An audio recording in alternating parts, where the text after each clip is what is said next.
პატარა დემეტრი ამ წუთას სიკვდილს ებრძვის. ბავშვი ახლა თურქეთის ერთ-ერთი კლინიკის რეანიმაციაში იმყოფება. მას თავის ტვინის დაზიანება აქვს. ასევე აღარ უმუშავებს ერთი ფილტვი, რის გამოც ის ხელოვნური სუნთქვის აპარატზე მიაერთეს. მისი გადარჩენის ერთადერთი შანსი იმაზეა დამოკიდებული, რამდენად გამოეხმაურებიან კეთილი ადამიანები და დაეხმარებიან, რომ ბავშვს სასიცოცხლოდ მნიშვნელოვანი მკურნალობა ჩაუტარდეს. მხოლოდ წარმოიდგინეთ, კლინიკაში გატარებული ერთი დღის საფასური $2000.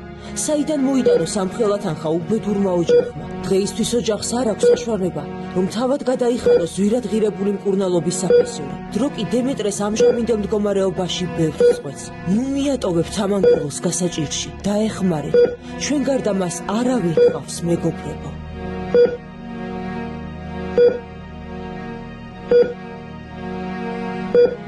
გადარიცხეთ ნებისმიერი თანხა ჩერნოვეცკის ფონდის ოფიციალური საიტის მეშვეობით.